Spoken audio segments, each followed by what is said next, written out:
Good afternoon. I'm Andy Butler. I'm the CEO of Square Panda. And Square Panda is uniquely focused on early literacy for very young children, children 2 through 7 years of age. Our mission is to be the most effective adaptive learning platform for early language and literacy learners in the world.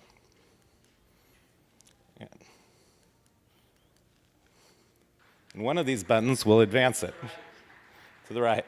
Okay, there we go. So why early learners?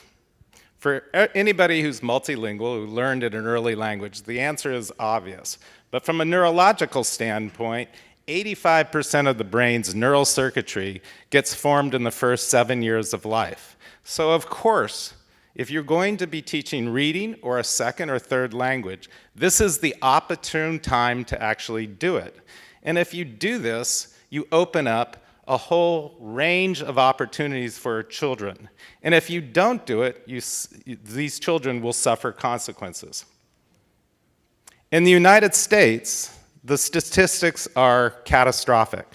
And when I go pitch venture capitalists, it's always amazing to me because most venture capitalists are in this 20% of the population that are natural readers.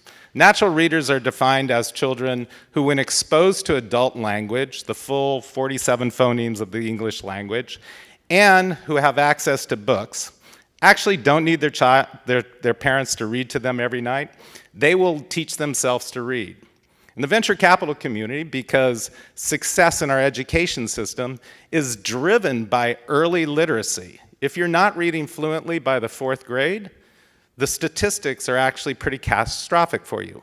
The 66% of all children in the United States are not reading fluently by the 4th grade. The 34% that are, 95% go on to college.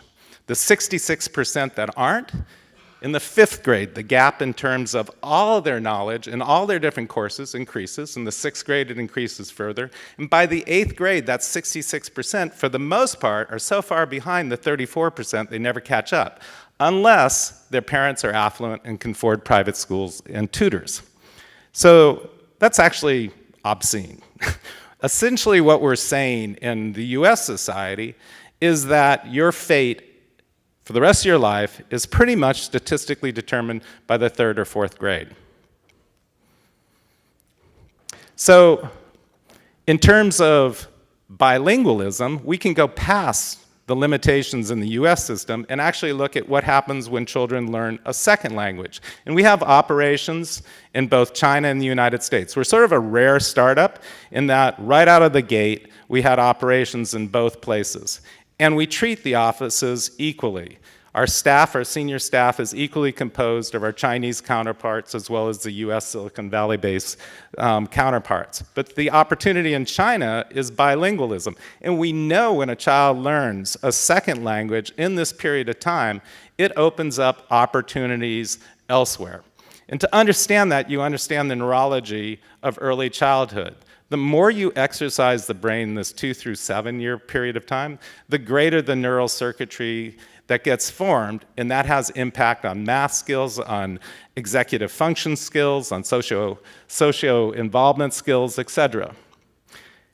We work closely with our consultants and our professors at Stanford and UCSF, and there's a whole range of new insights being derived from the neurology of early childhood in the various areas of the brain that control language and how best to exercise those areas of the brain and encourage neural circuitry to be formed so that language acquisition comes in the most efficient path possible. Eventually, everybody learns language skills, and eventually, if people are exposed to enough education, they will get to reading literacy in the United States. But if they do so late, they've also missed out on content absorption, and they're not going to catch up to their counterparts. So that's the challenge. It's not illiteracy that's the challenge. It's learning to read late in the United States, and the opportunity elsewhere is learning fluency in a second language early on. So the system that we've created in conjunction with our researchers is a multisensory platform.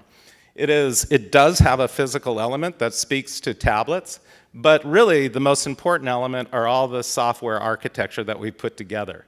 We have a cloud-based database, that's the top, that's not just composed of a long lexical database, but it is associated with phonemes, with auditory files, with visual files, and also pointers to other words, such as rhymes, such as homophones, such as synonyms, etc. So we can use this to dynamically change the gameplay in our system and impact the child on a real-time basis relative to the assessment that we're doing on a real-time basis. So we're giving specific interventions in delivering true individualized performance.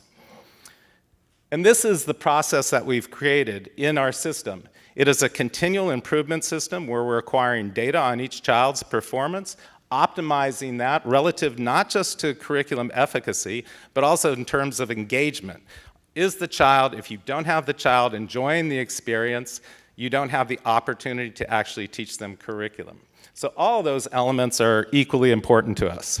And what we're trying to achieve is what everybody tries to achieve in any type of artificial intelligence system, is this optimum curve of performance, of absorption of knowledge. And you're balancing frustration against boredom. If the material's too complex, the child gets frustrated.